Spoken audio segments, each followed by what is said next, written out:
Welcome to the Built After Hours podcast, where we talk with the bold entrepreneurs who built their service businesses after the world clocked out. Real talk, real risks, real results. Are you ready? Welcome back to the Built After Hours podcast. I'm your host, Edwin Eaton, and here we are, the final episode of season 1. Man, what a ride. We've had a season full of firsts. My son kicks things off as my very first guest. We had someone sing on the show, still waiting for American Idol to hit us up. And we even had somebody announce a pregnancy live on air. So this season's been raw, it's been real, and honestly, it's been unforgettable. So I figured, why not end it with a bang? Today's guest is an absolute powerhouse in the cleaning industry. She's been in the game for over 25 years, and now she's an author. She just dropped her first book, and it's all about women stepping up, taking charge, and leading in the commercial cleaning world. I'm talking about none other than Raquel Salinas, founder of We Clean Janitorial out of Dallas, Texas. Raquel, welcome to the Built After Hours podcast. Thank you so much, Edwin, for inviting me to this to your beautiful podcast. I feel very flattered to be here and to share with all of your audience, things about our industry and, to learn from each other and chat, how things are being going. I mean, you're a busy person, and we're going to get into that because you and I have been talking off air here, but just busy with everything you've got going on. But before we dive into the journey, and we're going to talk about this book that you have that's out now as well, why don't you tell the audience a little bit about yourself and a little bit about We Clean Janitorial? Thank you so much. Well, my name is Raquel Salinas. I'm originally from Mexico City. I came here to the United States when I was 11 years old. I live with my parents. I came with my parents. I have a happy childhood from the day I was born. And I came here with a lot of dreams. I didn't know the language. I started again over the first year of elementary again. So it was a little bit of change of the culture, language, but Edwin, always in my mind, the seed was there that I wanted to have a business since I was, a little girl. So, around when I was 17 years old, when I was ready to graduate from high school, I had this opportunity to purchase a franchise. And this is the way that I became business owner. And this is the way I was able to start a cleaning business almost like 25 years ago. That's crazy. So hang on. You were 17 years old and you had an opportunity to purchase a cleaning franchise. How does a 17-year-old have the money to purchase a cleaning franchise? Because when I was 17 years old, I was spending my money on all kinds of stuff, let alone have enough to purchase a business. Yes. Well, it wasn't easy. I didn't have the money right away. However, I always consider myself, I have been a very hardworking person. I started to work when I was 16 years old, 15 years old. I was still in high school. I was working, it was considered 2 jobs because I was working a daily job from Monday to Friday. And then in the weekend, I have another job. So I have, my savings here and there. And whenever it became the opportunity, when I was about to graduate from high school, I was offered actually a job. I didn't know nothing about the cleaning industry. So I was offered this job and this friend came to me and said, "Hey, Raquel, there is this opportunity that a guy is looking for a person to work in this big building near your area. And what you only need to do in that building is to make sure that all of the areas are clean, that all of the restrooms are stocked." And I didn't know anything about cleaning, right? So I imagined myself like, I'm going to be like a supervisor, checking. I didn't imagine anything about cleaning. So I interviewed, and it was like a very quick interview. It wasn't really deep interview. So they asked me to come to the building, and this when they start showing me my car, like the janitorial car with all of these supplies. Mm-hmm. And I didn't know anything. I thought was going to be a different position, like just checking, but it ended up being. This is when I heard the first time the word day porter. This is when I learned it, that position as a day porter. I didn't know anything. So few months went by.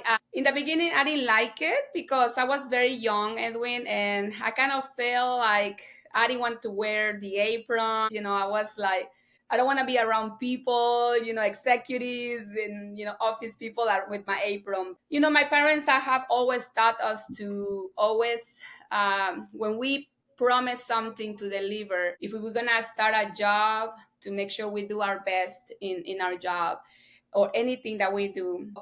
That was always on my mind, like I need to do good on this.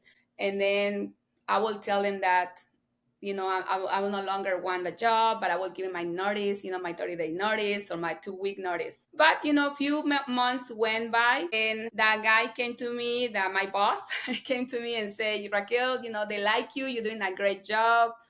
And, I started my company 2 years ago in Texas and I'm selling, cleaning franchise, so I think you are a very good candidate for that. And like I said, I didn't know anything about it. He told me, explained to me how the franchise work and what consistent, of what is that I was gonna do. They were gonna support me with everything, and the only thing I need to do is purchase a name and then the contracts by every year, right? So I talked to my mom. My mom wasn't happy about it because you know how our moms are, right? Or parents, they want us to do better. They think like cleaning is not a good thing for us when we are young. They expect us to go to college, to have, Be a doctor, be a lawyer, right? Right, something that our parents will not expect us to be cleaners, right? So they say, we don't support that, but I say, please, I need this money, I need this amount. And I don't know, Edwin, in our culture, in our Latin culture, we have this, what we call it in Spanish, I'm gonna say it, I don't know how to translate this to English, but we call it tanda. And what it means is like a savings between like 10 or 20 people, depends on how many we're gonna save, right? So I remember I was in two of those saving situations, I think it was around, if I'm not mistaken, it was like a $4,000 of each savings, like that one that you give every week and then you pick a number and then whenever it's your turn, they will give you the money. I don't know if you have heard about that before, but in La Tanda. Okay. So in our Latin culture, it's very popular. It's like a savings between, you pick a number of people, right? And then, and then they will put a number. You pick the number, and if you are the first person, you will get the money first, but then you start giving the money every week until you pay it off, right? So I was in two of those things. I have two savings, so that was like around $8,000, and then my parents borrowed me the rest. So my franchise at that time cost me only the name. It cost me $12,500 at that time. That's what only the name. And that wasn't counting contracts, I later on financed the rest with them for the contracts. And that's the way I started my franchise, so. That's amazing. I mean, that your family somewhat didn't support it, didn't believe in it, but it worked out in the end. And so fast forward to where you're at now, 25 years later, you're out here killing it. The cleaning industry has led to other different types of things that you're been able to do with your life, with your career. So that's amazing. But so let me ask you this, because there's a lot of new commercial cleaning business owners that are getting into this. And so you took a chance when you were 17 years old and now you're here. You probably would never look back and do anything different, probably because of where you're at. But how many employees do you have now? Because when you started at 17, you were doing probably a lot of the work yourself. And so over the years, where are you at now employee-wise? Well, right now I have 32 employees and 61 subcontractors. Subcontractors. And yes. that seems to be the way to throw kind of fuel on the fire, right? Yes. Yes. So is it now, do you do residential and commercial, or are you just strictly commercial? No, I only do, currently I'm doing only commercial. Thinking in I'm not sure yet. I'm still thinking, and it's something that I'm probably gonna add next year. I would like to do also residential, but only short-term rentals only. No private homes, but just rental homes. I think for me, that's a very easy niche to handle instead of the private homes. But that's for me, that there is a lot of ladies out there and a lot of entrepreneurs that are doing great on residential, but for Yep. me it will be the best for my company structure to have only short-term rentals in the future, but right now I'm just doing commercial Very cool. currently. Very cool. And so I have subcontractors and I'm running in multiple states. So you have 32 subs that are working with you. Are you in multiple states or are you just in Texas? Only in Texas. I was at some point in 6 different states, but then the company that I was doing the business with went out of business. So I decided to only stay in Texas and grow all over Texas first. And in the future, if everything goes well, I will extend to other states. The only way I will extend to other states right now in this moment is if a current customer asks me to go to another state. Otherwise, right now, I would like to just stay in Texas and grow. We have plenty of work in here. Texas is Sure. the second state, the biggest second state of the United States. In So the I United don't need States. to find anywhere else. And I think you and I, didn't we meet? Did we meet in Texas? Did we meet in Dallas? Yeah. So that's where I first Yes. met you. And I just was drawn to you because I mean, you're amazing. And we're going to talk about all the amazing things you're doing. But yeah, I just was kind of drawn to you, and just from what you were saying and what you were putting out there, just was like, wow, she knows what she's doing. I got to know who Raquel is. Thank you. No, and to add to the list of the employees and subcontractors, like I say, I have 32 employees right now, 61 subcontractors, and we are about to add 35 employees more for them in the month of September. We are about very close to close an account that is requiring for us to provide 35 porters. So that's going to be Oh, an wow. additional 35 employees. So it will be a total of almost 70 employees and 61 subcontractors. Moving and grooving. That's awesome. Congrats on Yes. that. Well, hey, listen, in the beginning, I talked about being a business owner. You started when you were 17 and it's just progressed and progressed, but now you're an author. You wrote a book.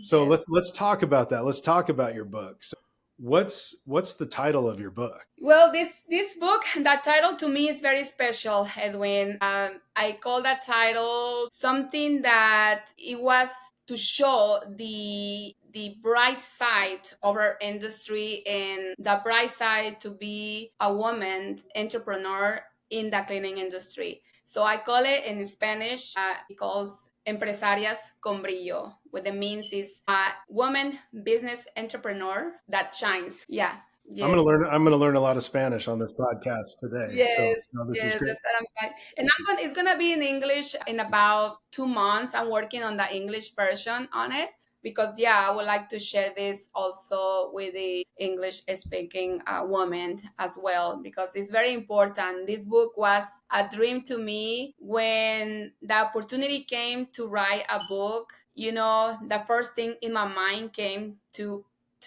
honor this book to those women, us as a woman in the cleaning industry, because for many years, and I'm sure you know this, Edwin, our industry has been oversight.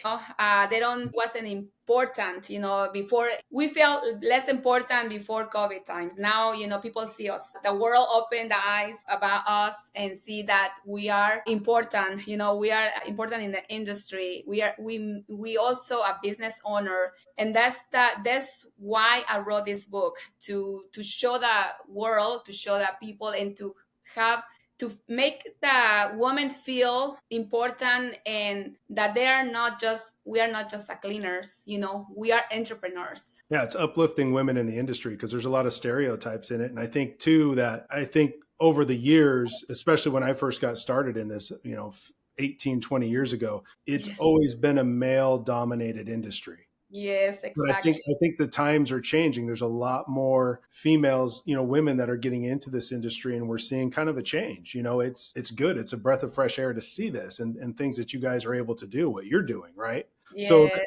the title of your book, it definitely makes a statement from what you said. and I really see the message that you're trying to send with it, right? And who you're writing it for. Once it hits the English version, is there a difference between the Spanish side of things and the English side of things? Is it more focused towards the Spanish, community? Because I know that community is overlooked sometimes in the commercial cleaning industry space. No, it's focused the same way. I think to me, it didn't make any difference if I was, well, it was probably a little bit because of the language barrier. Probably also we as entrepreneurs, when we start this kind of business or any other business, we have that challenge as well, right? The language and being a minority, not only as a woman, but minority as a Hispanic minority. So yeah, it's a challenge, but in my book, I just wanted to make it equal for everyone to learn and to embrace, the industry, and to tell, all of a woman that we're an industry that we are entrepreneurs, we have values, and we can be millionaires with this. Our industry is so, it has so many possibilities, for us to grow and be just like any other industry, succeed just like any other industry. So to me, the book is the same, equal. I'm working actually in a second book where I'm going to, Already? yes, already. Yes, already. I'm working on a second book that is going to be released very soon, maybe in the next 2 weeks. I'm a co-author with other 14 women. But I tell more about my story in the book Empresarias Con Brillo.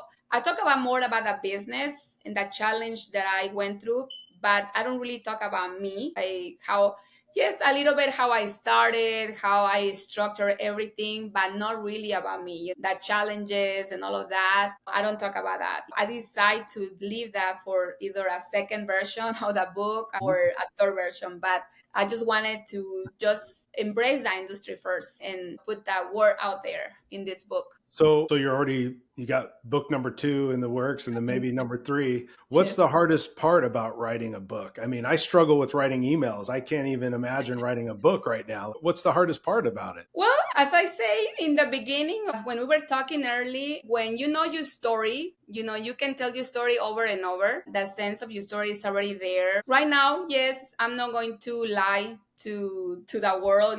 Right now we have a lot of technology that can help us to complete, those tasks, that the book writing faster than probably even 3 years ago, that we didn't have the artificial intelligence. I'm not saying that I use that, but it has helped me to kind of do it faster.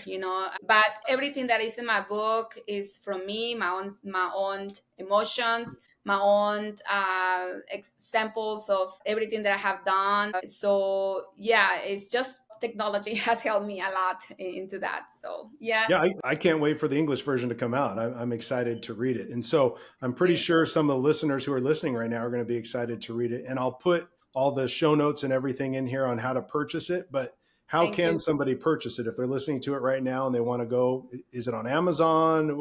Where is it? Yes, it's on Amazon as Empresarias Con Brillo by Raquel Salinas. Yes, it's already Very there. It's been released since March, so it's there for anyone to get it anywhere in the world, any And part of the world. I suggest you do it because, Thank Raquel is awesome, and this is something that you're going to want to learn. And then book number 2 coming out, we're going to want to hear your story as well. So that's going to be Yes, awesome. thank you. Thank you. But Raquel, this brings us to our first segment of the show. And this segment of the show is called the live sales role play. And so this part of the show, we're going to put your sales skills to the test. But before, I need to give a shout out to our sponsor. And so this segment is brought to you by Scott Growth Strategies. Not getting responses from your email marketing? Let's be real. It's probably because your strategy sucks.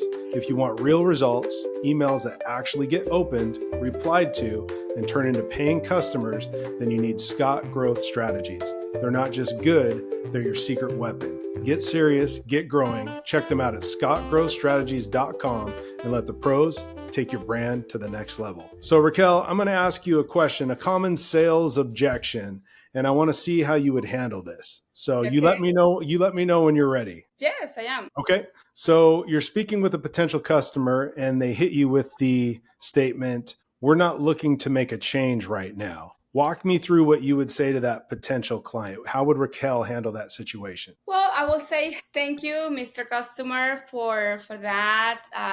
Most of our clients that mostly our current clients that we have tell us the same thing in the past, and we understand the situation that you have right now. Probably you're not wanting to make a change because maybe you are in a contract. Probably you want to give out an opportunity to your current cleaning company to came forward to for with a different plan to make things better. But we are here for you whenever you're ready to make that change. We are always open, even if it's in an emergency that you decide from one day to another to change. We are here for you. We will be checking back to you, time to time, just to make sure that things are going well with the other company. And we leave it there. We appreciate opening your doors right now for us to come and present, our company to you.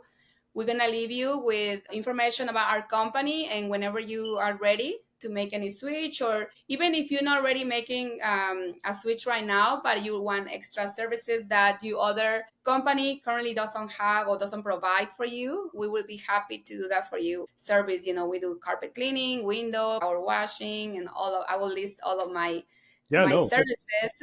And then my special services that I have that most of the companies don't have, we do also color correction in carpets, something that not a lot of companies offer. And then we also do floor wood restoration.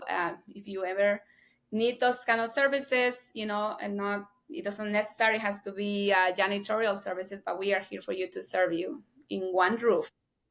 That's perfect. And it just shows that you're a professional. And then as soon as that other cleaning company messes up, then you're right there. I mean, I literally had a conversation with one of my sales guys today. They went to a regional bank, which just happens to be a block down from where our office is, and went in there, presented, and they basically kicked him out. Said, we've got our own people. We're not looking to make a change. Just give me your card, whatever. He told them all of our extra services. Well, they called him today, a week later, and said, hey, we're ready to make a change. Our current cleaning company isn't keeping up with things. Thanks for, checking in on us that day. So you never know. They could tell you no, they could be happy. And then the next day something happens and you're next in line because they've got your information. So perfect answer. Yeah, and Edwin, I experienced that also recently. We're gonna start a new contract with this school that we work on this contract for over 2 years. There was like almost 3 years of school, calendars, passing by. And to me, when I go do a sale, Edwin, and I respect every company the way when they present themselves or when they do a sale. I never talk bad about that company, the current company that we have, because sometimes my customer will start telling me, look at this, look at that. So I don't really focus on the mistakes of the other company. I will tell them, I will make corrections of this. What is that you currently what is that challenge that you have right now? And I never say, oh, I can do better than this. I just tell them, I can make this, we can probably we can do this. And the first thing when I do schools, I'm not sure about your experience, but every school or daycare, they complain about the floors. I'm not sure if you have experienced that. Yeah. So the way that I change things to a positive way, not only to not just, I don't like I say, to talk bad about the current company, but I will say, that the reason your floors look this way is because you need a maintenance program, like a floor maintenance program.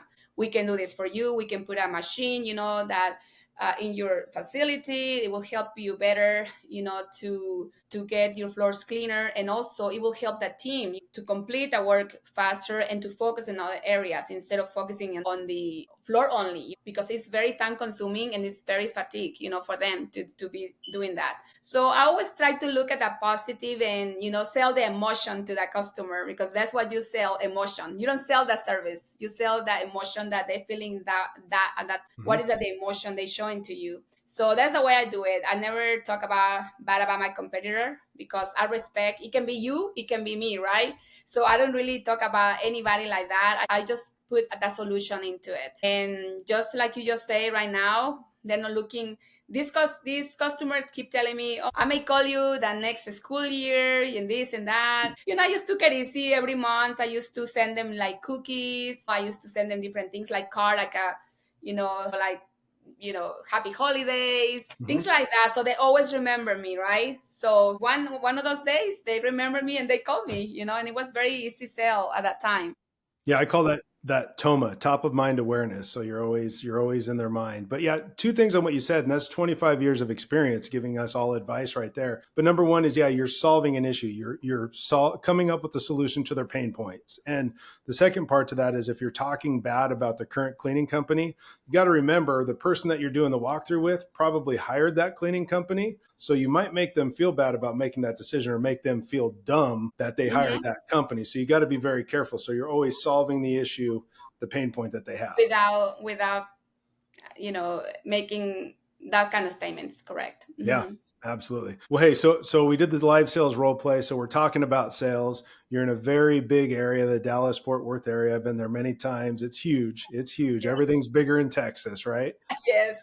So let's talk about what's working best for you to find new customers right now. Is it social media? Is it word of mouth? What are you doing to find new customers? It's a combination of everything, Edwin. But I have found out going back to basics, it have worked for me better. And what I mean by going back to basics is going back to knocking doors, going to every building, because a lot of the companies are not doing that. Now with that technology, we are relying on only like on emails, cold calling. The VAs.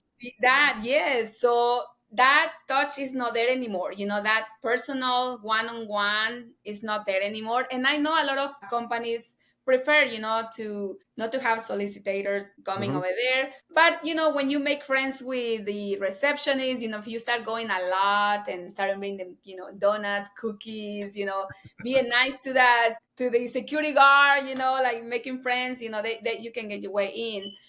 But to me, it has worked better. When I start the franchise back in 1997, that's what they do only, right? Because, well, we did have technology, but it wasn't like what is right now, like sending emails and doing that. The cold calling, yes, it was existed, but it was just at different times. It was more like personal going. And I remember they used to close buildings every day. I mean, contracts every day. And their secret was just going to the buildings, So what I do right now, I focus on the areas where I already have buildings, and I say, I'm doing your neighbors, I'm working on your neighbor right now, building. We are doing the cleaning current right now. We are stepping right now to see if you need our services. But to me, it has been very successful. I just recently closed on 5 restaurants in the same street. I'm not sure if you're familiar. I know you've been in Dallas. I'm not sure if you've been in this area called Legacy, the Shops of Legacy. It's a very high-end area, with all of this Chanel and all of these you would be there. designers. You would be there. Yeah, designer places are. So there's a lot of high-end restaurants. So I started with 2 restaurants, and I went one day. I finished training my team around 5 o'clock in the morning, and I start dropping, let me show you. It's a small, oh yeah, I have it here. I wanted to show you. This is small flyer with my, in an envelope. It has my picture, and it has something about the CEO, and it has all of that. What I do is just very small with business card in an envelope, and I start dropping in, just like in the back doors, because I know most of the managers enter from the back, all of the employees, right, enter from the back. So I put that in there, and maybe like 2 weeks later, 2 of those restaurants call me to go do a walkthrough, and I close those restaurants about a week and a half. So that's brilliant. That's Raquel's prospecting 101. But you're absolutely right. The old school method of the personal touch, shaking the hand, saying hello, smiling to them, it's kind of a lost art. And I'm the same as you. That's what I do. And I've got my sales team, and that's what I want. Let's go to these networking events. Let's go to these restaurants. Let's introduce ourselves, because it's almost one of those things where, emails and phone calls, they don't really see who you are and the type of person that you are. And I think that's, once you see that person, sometimes it gives you a sense of, yeah, that, Raquel is very professional. I want to work with her, opposed to this other salesperson that came the other day. Right. Mm-hmm. Mm-hmm. So, yeah, I mean, if you're listening to this and you're new, I mean, listen to what Raquel just told you. I mean, something as little as, a rack card and your business card on the back door of a restaurant. And how many restaurants, you got 2 of those restaurants, right? Yes, I dropped probably, I recall it wasn't that many, probably maybe like 7 around the area, because that street only has as much as we can walk, right? So, and it was something that I wasn't thinking of doing it that day. But say, let me just make a walk. I want to go to a Starbucks coffee. So at the Starbucks is kind of like, a walking distance. So I said, you know what? I just turn around and see my stuff and say, you know what? I'm just gonna drop this and see what happened. And see, yeah, I closed 2 accounts. So to me, the old school, it still works, because as I repeat, not a lot of people do it now. So that's advantage for us that we're going back to basics. And also, yes, I also like that cold calling. I have a company that calls for me every day.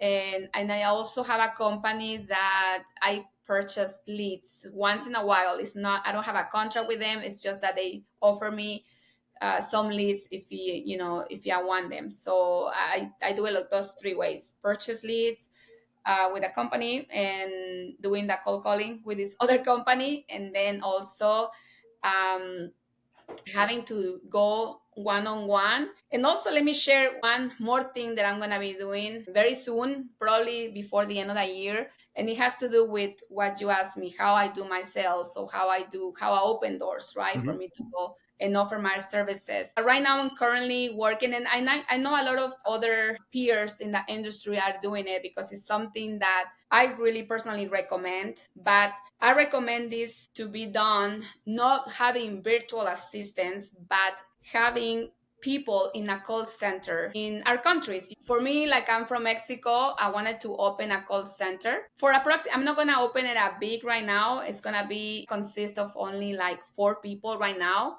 that I'm gonna be training as I cold calling, about our industry. And I want them to be calling from there every day for my company, making at least 200 to 300 calls per day per person. That's almost 1,200 calls per day. And working from Monday to Friday, and just to be calling for my company every single day. Currently, that I was mentioning in the beginning of your program, of this podcast, Edwin, I'm taking a mentorship class with a mentor that have taught us to do that way. He say, I know virtual assistants are great and they've always been great, but you don't have really control of what they're doing. And I know I'm not talking about anything bad about it, but you get distracted with many things. And when you have a call center where you can see your team, you can encourage your team as well. Be with them, train them, show them what really is your goal as a company. I think it works better to have somebody that you can go and shake their hands and say, thank you so much for everything that you're doing, and train them every day. Because for me, sales, you have to train your team every single day. There is no way, because without sales, you don't have a company. Your company has to be built on sales, sales, sales. That cannot be stopped. So when I took this mentorship, that mentorship came with a sales training program. And this sales training program allows me to train my team live from their headquarters directly to them. So it's a big advantage for me, because they're going to be trained professionally, and then also every day for 2 hours before they start to work. So to me, working 6 hours is enough, and training 2 hours a day, it's a goal for me to have. So that's my goal for before the end of the year, to open that call center. And we're going to call it a Spartan call center, which, what is that word means, Spartans, right? They're like warriors, and, and we are warriors of sales. So, yeah. I like that name. I like that name.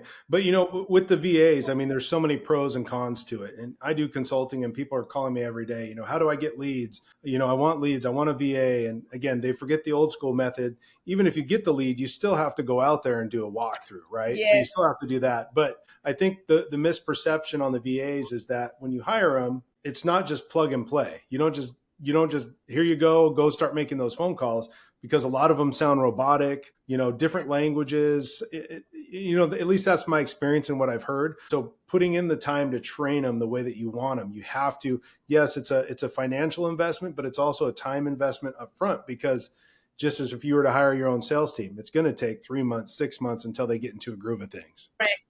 I think it's perfect what you got going on. Yes.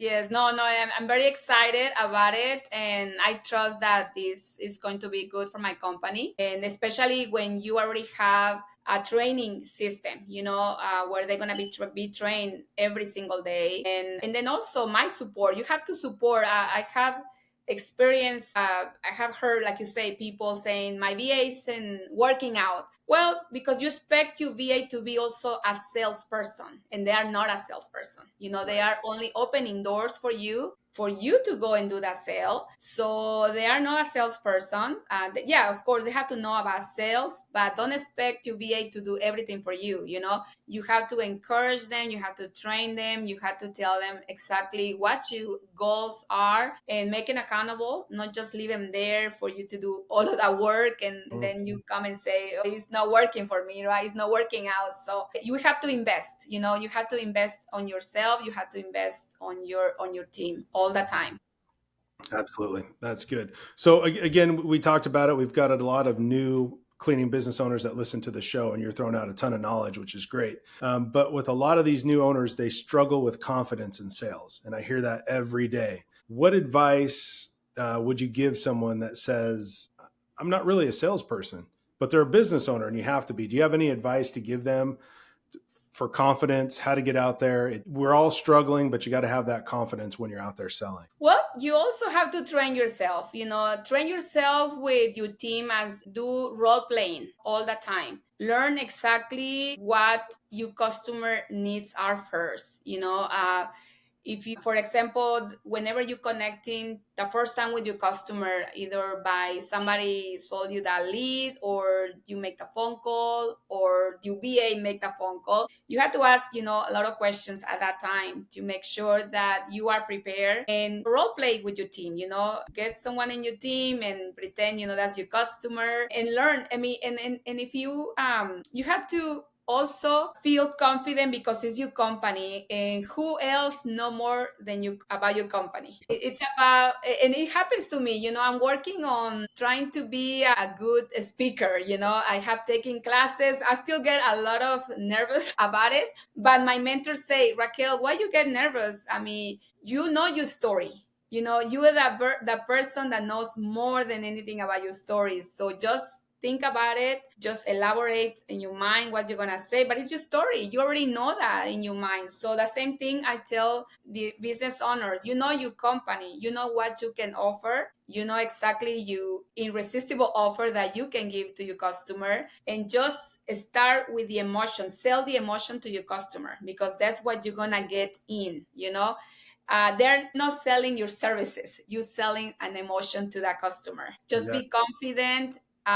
Practice before, if you're not experienced yet on sales, on doing walkthroughs or going on a sale, just practice. And like I said, your company, so you just let it flow. Explain your services, explain what you do, that you do as your company, why your company is the best. Explain all of that and be confident, and it will flow naturally from you. Just do role plays as well. And you were a pretty good speaker. I was there at the event in Denver, with the Profitable Cleaner, and you were up there sitting on the chair, and you in a room of 100+ people, and you did great. I mean, Thank everybody you. was engaged. Edwin, I wanted to say a lot of things, but when I'm in the front, I forget everything. I recently was in front of almost 3,000 people when I did my book presentation with my mentor, and it was something that it wasn't planned that day. He told us, we're gonna have this book presentation, but we don't know if it's gonna be on Friday, Saturday, or Sunday. So I was like getting so ready. I thought it was gonna be on Friday because it was a lot of people. And no, he said no. And then when he said that it was gonna be that day, I completely forgot everything I was gonna say. But because I already knew, like I say, again, going back to the same thing, I already knew what my book was about and why I wrote the book. So it was a little bit more easy. Yes, I probably seem a little nervous, when I play back my video, but my friends say, you look natural, and that's what's important, for you to act natural, because that's also your customer is gonna see that you are truthful and you are sending the message very naturally. And don't get nervous. Sometimes you get nervous, but they will see that that's you. Just show what is you. Like I said, yes, I still get nervous, but one promise that I have, Edwin, I'm not sure if I know that you're gonna be one of the sponsors. Your company, Cinch, is gonna be the sponsor of the Grandeza con Yes. la limpieza. Yep, I'm going to be there. One of the speakers there. Yep. And I promise, even to my mentor, Spencer, I need to do good on this. I need to look different than any other event that I have been into it. So I'm preparing myself for that. And of course, never lose my own, natural sense, but I really want to do better, because I'm doing this not only for myself, but to show people that, yes, mentorship is good for you. You will do better if you get help, and just continue learning. That's my promise. Are you gonna be in that event, or I'm going to be there. Yeah, we're bringing Cinch and we're you sponsoring, need but to now, make some notes on how I did, and I want to ask you later. well, I'm going to request a front row seat so I can be right there and watching you as and a making sure judge. you're calm and cool and collective. Yeah. Yeah, no, I promise I'm gonna do good. It's gonna be different. I still have a few months to get ready, but that's my promise to me and to all of the people that have believed in me and myself, that this is gonna be different. It's gonna be very different. And my mentor always tell us, if you're gonna be a speaker in the future, if you're gonna talk to people, teach people, you have to build mileage. Mileage on your everything. So to me, that's my first mileage. I'm gonna build my speaker mileage situation. So I'm very, very flattered to be there too. I was very thankful to all of the our friends that are doing this, Marisol, Carla, and all of these beautiful people that are building this events. So I'm thankful for them too, for the invite for this. So I'm ready. I'm gonna be ready. Perfect. Well, and we'll talk a little bit more here in just a minute about events, but this is a perfect segue into this segment. And Raquel, this segment of the show I like to call After Hours Confessions. And this is your opportunity to share a story about you or your business that no one has ever heard before, or maybe you have a hidden talent that not many people know about. Now, this is episode 10, the final episode of season 1 of this podcast, and we had somebody come on and sing as their talent, which blew me away. I was amazed. We had somebody announce their pregnancy. So not to say that you're not going to have this great thing, but we're hoping it's something big that you've got to share with us today, if you're willing to share something with us. Edwin, I have many talents. I think I'm not good at singing. I can tell you that. I'm not good at singing. I may not have any talents like that, but I think my talent has been, it's being a person that always like to learn, addition for my company. Recently I learned how to color carpets, change the colors, how to correct them, and the reason I learned that is because I have heard many times from customers, from cleaning companies, that once they put Clorox or other chemicals in the carpets, nothing can be done. So I did my research and find out this. Now I call my friend that he has this talent of coloring carpets and making a really good money out of it. It's a very actually good niche. So I have practiced a lot on that, and I think that's my talent now. I wanted to add that to my company. I wanted to market more in my company, and I like to do that. I call myself colorist. There you go. Yes, That's good. That's yes. good. So No, I that's like it. actually my talent, and I also like to, like I say, that I have that. I think it's a talent to do that, and also to the wood restoration. I'm not sure if I'm sure you have heard of this wonderful man that he's really good in the industry. His name is Courtney Lee. He does the wood restoration. He also has formed this niche on his business. and he has grown a lot on that business, doing just wood restoration. So that's my other talent, because I learned that with him. I spent 3 days with him on ride along. I went to a few classes and I learned that. So I think my talent, Edwin, is to learn these little things that not everyone has in their own cleaning services. And I always like it to have to be different. Let's put it that way. Yep. I like to offer these little things that no one offers. I mean, not that no one offers, but not as often. A lot of companies offer this. So my talent is actually to continue learning. Learning, even if it's something that is very hard or it's not like what are you doing? Moving almost like a 200 machine. But it's just that I love that. I love to learn a lot, and I like to do that to learn myself, because a lot of people ask me, why you don't send a team member to learn that? Why you have to go all the time? And I say, because I like to learn exactly the way it is so I can teach my team. So I think my talent is that I like to learn a lot in very different things, different things that not a lot of people are doing it right now, or not a lot of that women are doing it. So Well, I just I think a lot of business owners would just rather send their employees to do it, but it's good. You know it, so you understand it. So if there's an issue, you've got the answer. So that's good. But yes. I do want to say, I'll add another one to your plate of talents that you have, because I don't know, maybe I'm going to dub you this, but you're the queen of networking and events. So this is going to lead us into the next, because you are all over the place. If you don't follow Raquel on social media, you need to. But let's dive into these events, because your event that you did, the one that you have on your own, it's MEL, right? What does that stand for? Mujer empresaria en la limpieza. Yeah, I wasn't even going to try to pronounce that. No, but no, it's. So tell us about that event, because I do have a lot of Latinas that listen to the show, and some of them Yes. probably have never heard of this or anything, but they need to go to it. So tell us about that event. Yes, well, and thank you for giving me that opportunity, Edwin. We started this male organization last year. Around, it's gonna be a year now. Well, actually, it's been a year. We started this in March 2024. Two wonderful ladies, Carla and Caroline. They are also in the cleaning industry. We were together one day in Dallas. I think you were also here. I'm not sure if it was the same time that you were here in Dallas around March, but I know you came 2 times. I saw you 2 times, but I'm not sure if it was the time that you were here. So we got together. There was an event with Dan in his Mm-hmm. office,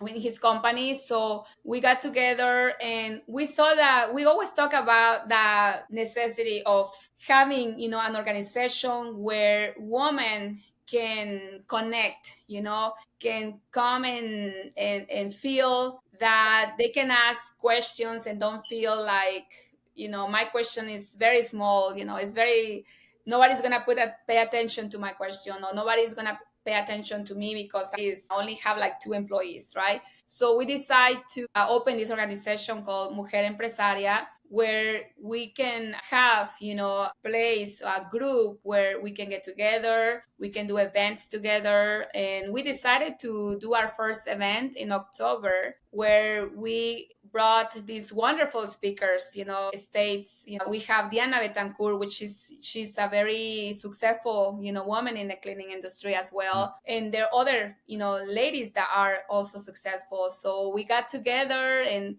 we brought them. They were very nice about sharing their experiences, and we got all of this event going. We have that gala night, and it was very nice. It was a 3-day event. We enjoyed it so much. We saw that need, we saw that need about not only about the women in the cleaning industry, but our community as Latinas, as Hispanic women, where, like I say in the earlier, we have many challenges, and I always, Edwin, I always like to say, I don't like to play the victim of anything. I like to take opportunities challenges as an opportunities. I don't like to say, oh, I'm not accomplishing this because I'm Hispanic or I don't speak English.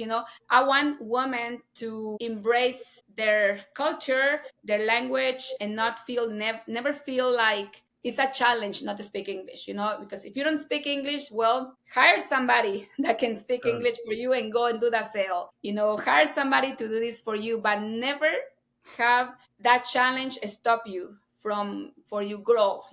So we want to form that organization to send a message, to say you're not alone anymore in this industry, because Carla and myself and Caroline also talk about, we were feeling, when we started a business, we were feeling like nobody help us, we don't know where to turn or who to ask, because like you said earlier as well, this industry, back maybe 10, 20 years ago, it was, dominated by males, and it still is, but now it's a little bit different. So when I started, I felt the same way. I feel like embarrassed to even ask my males, peers, like, hey, how can I do this? Or can you help me with this machine? Or can you help me with this floor? I didn't want to feel like I wasn't worth enough, so I feel kind of scared to ask. So all of these years cost me a lot, of growth, because I was growing so slow. I didn't have the help that I needed. So to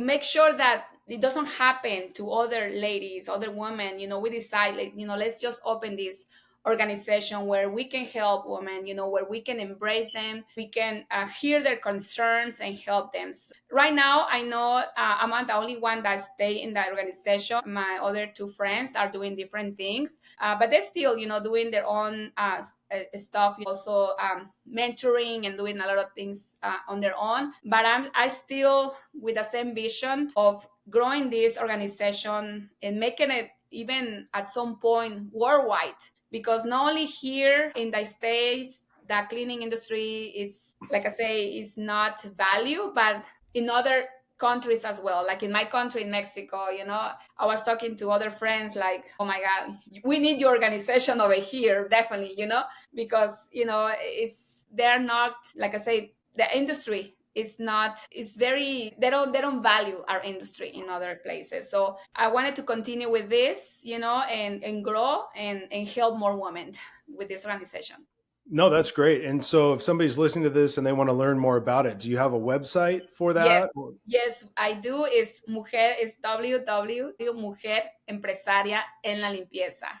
And we'll put that in the show notes so people can reach out to you, because it's amazing. I saw the photos of the event. I saw the speakers. It looked amazing. I saw the dance party that you guys had. You guys were getting down, having a good time. Yes, we have la gala. We decided to do that gala night, Edwin, because, we also want, we want to have fun as well. We want to make it glamorous, this industry.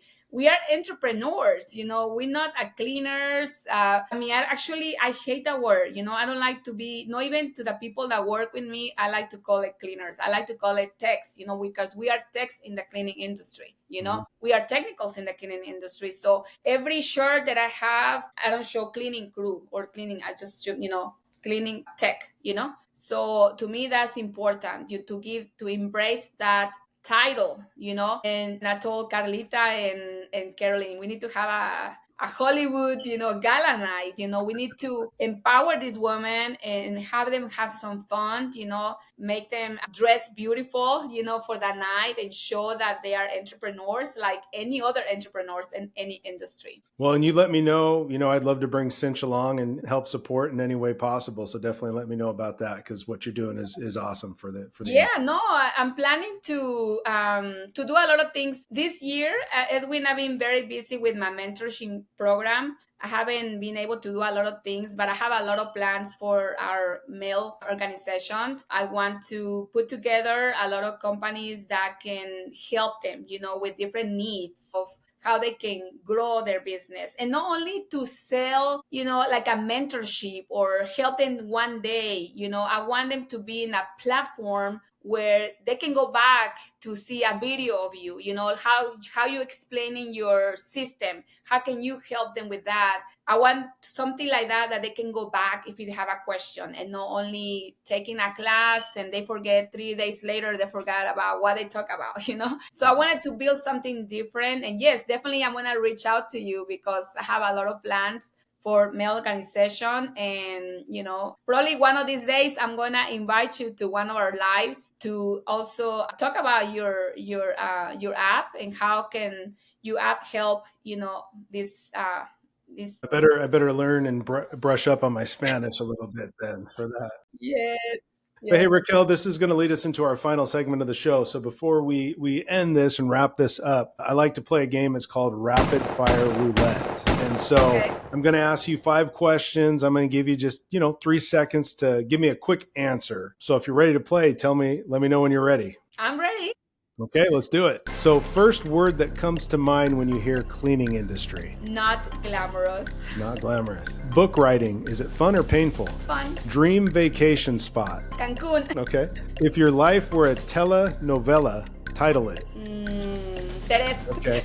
And then my final question for you. Bad Bunny or Selena? Selena. There we go. Yes. Perfect. But which Selena? Selena Quintanilla or Selena? But I love Selena. I don't know way. now. You choose there. No, well, thanks for playing. We try to make it fun. It's not all about business. We try to have some fun. Before we wrap this up, a couple more questions for you. So looking back over the past 25 years of being in the cleaning industry, I mean, that's a long time and that's amazing, right? Is there anything that you would do differently 25 years in now? Yes. Reach out for help. Structure the business better. Learn the law very well in labor law, tax law. Yes, that's are the 4 things that I will recommend. Never skip. I always reach out for help. Sometimes when you are already few years in the industry, you think you know everything, but you're not. It's every day is a learning experience, and never feel ashamed to ask. Even right now, I still ask questions. Before I felt like embarrassed to ask because I was like, what are they gonna think about me? Like you've been already 10 years in the industry and you asking me this question, but that question could have saved me a lot of money. Exactly. So yeah, never be scared to ask questions. Always ask for help. Look for the best systems for your business. And right now, especially right now, Edwin, that we are in that technology era, there is a lot of help. There is no excuse for you There's not not. to grow. Yeah, There is no excuse for exactly. that. So you were just giving advice there. So let's turn the table a bit. Was there anybody throughout your journey that gave you advice that has really stuck out to you? Yes, and that happened recently. Actually, a customer, a prior customer that became my actually. I don't like to say employee of my company because I see her as a partner in the company, which she's not really. She doesn't own anything in my company, but I see her like that, and she gave me an advice as a how the customers think, whenever they hire us as a vendors. So that was actually the best advice that I received from a person that was actually my customer that became an employee of my company. And it was very flattering to have a person that has almost 50 years of experience in the facility industry to work with me and give me the advice that and this is what I talked about early, to be natural. She say never offer a customer, don't come. She said that she has seen companies, because she's been in this industry for almost 50 years, vendors trying to take her to a fancy restaurant. She said, I prefer for you to give me a Starbucks card, but I know that you're doing it from your heart. But when you invite me to go to a fancy restaurant, I know that you're doing it to gain my business. So she always says, never look that way. You always act with very ethical, because we will see that when, us as customers will see that vendors doing it over and over, and we just don't appreciate that kind of vendors. We will never hire that kind of vendor. So Yeah, that's my advice. Always yeah. be yourself and don't saturate your customer with big gifts. Maybe a company gifts, maybe a cup or of your company, a t-shirt or something like that is nice, but never offer something very expensive. That's what her advice was, and I learned that from her. Yeah, no, that's great advice. And, be genuine, be yourself. And I will say, and this is for me to you, thank you for following along with me, because you know that I've had some health issues within my family. and you were constantly checking in with me. So thank you for doing that. And that right there just shows how genuine you are. And it's, it's not like you and I know each other. We've known each other for years. I mean, we just met, in person last year. And for you to send me Facebook messages or text messages checking in, I mean, it means a lot. So I just want to say, here on the podcast, thank you for doing that. You're welcome. And I'm so glad and I thank God that your family is doing well, Edwin. That was a miracle from God. And, I will continue praying for your family. Yeah, no, I appreciate that. And so, Raquel, I just want to say thank you too for being here and wanting to be a guest on the show. I mean, your story, your energy, everything you're doing for the industry is awesome. And the name again of your book, because I don't want to try to say it in Spanish.